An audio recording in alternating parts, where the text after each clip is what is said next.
Hi everyone, welcome to today's video. I am Rathnakumar. I'm a blogger, product manager, and an entrepreneur. Today we're going to look at 5 habits to stay away from. Yes, there are a lot of habits that we want to indulge in our life and carry forward forever and make it as a lifestyle habit, but there are enough amount of habits that we have to stay away from. That's exactly what we're going to look at today. And I had also listed down like the top 5 I would love to stay away from, and I would love anybody to stay away from. Let's start seeing them today.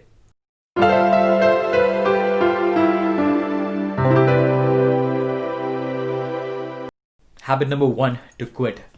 Being with people who are negative or pessimistic.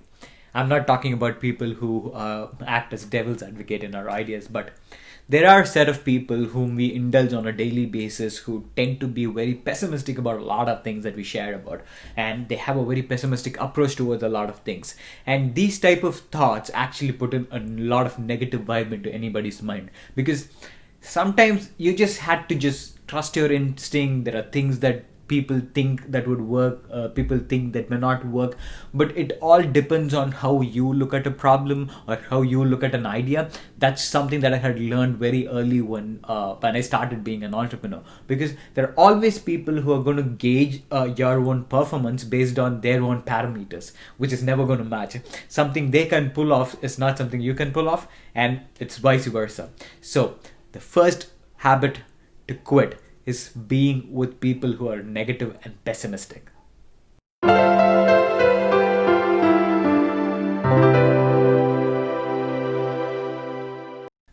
Habit number 2, consuming too much media and wrong media. I think this is something that has been a widespread virus across us. We tend to spend a lot more time, especially on TVs and media these days, purely because we are also at home working from, most of us are working from home. There's no other real entertainment medium that is available to us. But at the same time, we should also understand how much is too much, because we tend to grab a lot of information. There's an abundance of information available around us. There's 10 different news channels available. I think it's a curse that news become 24/7. Life was just fine when the whole news was about 30 minutes, so the shelf space was given to something which is really important. The fact that we had moved beyond that. But at the same time, this whole transformation also happened because we are in a data age where everybody can know about everything that is happening around. It is up to us on where we stop the consumption. We should decide, okay, this is the amount of consumption that I have or that I should have. At the same time, we should also decide what is that consumption about. Yes, I want 1 hour of news. I want 3 hours of movies, 5 hours of random YouTube, 2 hours of Facebook. So that is the problem these days. We don't really have a tab on how much time we spend about, and it is common, which includes me as well. I tend to watch a lot of movies. Even today I do. I think probably after this video I might just sit and watch a movie. But I know how much consumption I really have, and for me, media is more about and not a trigger mechanism, but a reward mechanism. When I do something, when I complete something, when I'm done for the day, that's exactly where I go and sit in front of my projector and watch a movie. That's exactly how I look at media. But at the same time, a decent amount of media consumption is important. You should know what's happening around the world, but at the same time, you should know how much is too much. So that's the habit number 2. Always know how much is too much when it comes to media, and choose the right media to follow.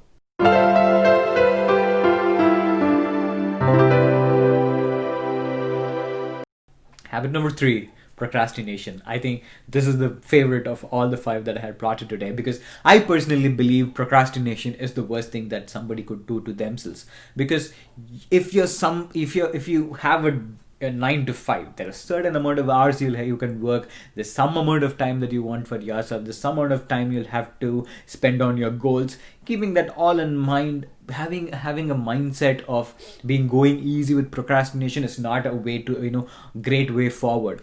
Always think through things, saying, okay, if I can do it right now, can I just finish it off and move on to the next one, rather than just piling it up? Because at the end of the week, at the end of the day, at even the end of an hour, if you look at what really happened, and if you really feel, okay, I could have done that but I didn't do it, or can I just do it later, but that's a wrong attitude to have towards any task for that matter, big or small. So procrastination is the third habit to quit. Stay completely away from it.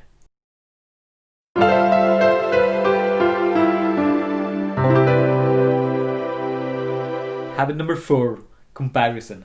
I think this is something that I would say I had done. I think everyone does. We compare ourselves with a lot of other people. We compare our work with a lot of other people. But at the same time, we should know comparison can be healthy, but it can be complicated. It's about how much is too much. The same equation that we have to fall back to.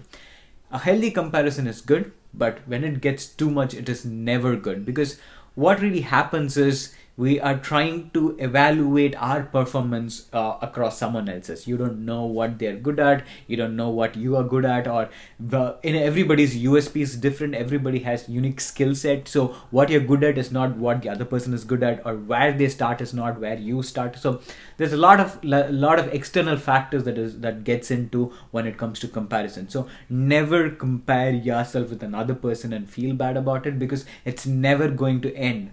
Because if we keep comparing, everybody can compare with everybody else. There is always somebody who's doing better than you, and there's always somebody who is doing worse than you. So which means either way is the comparison bad. You cannot be like, oh, I did better than that person today, and I'm going to do better than the other person tomorrow. Then you're not growing. If you compare yourself with somebody who's doing better than you all the time, then you're not feeling positive. So stop comparing yourself with anybody. Compare yourself with your own performance. How much did I do yesterday? How much did I do today? What am I planning to do tomorrow? Am I beating myself on the game or not? That's the best comparison to have on yourself.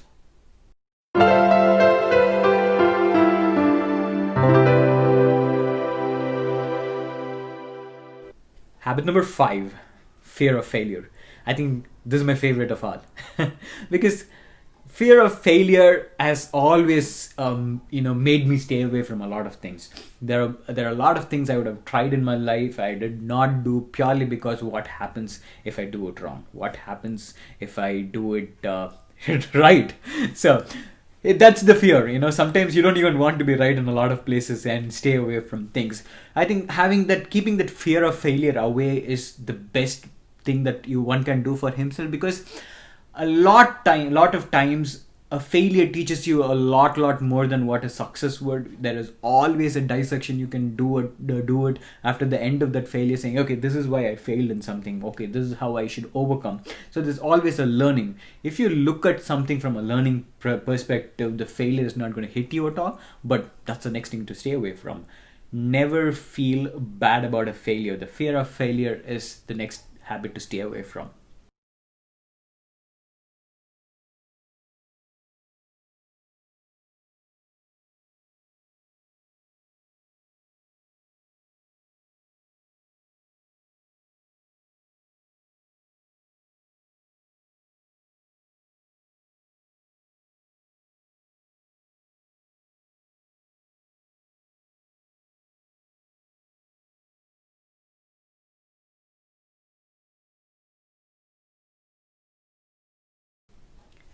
So those are the five habits that I had listed, that one has to stay away from. Those are the type of habits that I personally stay away from. If you think there are habits that you think that I haven't listed here, please do share them in the comments. I'll definitely include them next time. And please do stay away from all the habits that I had listed here today.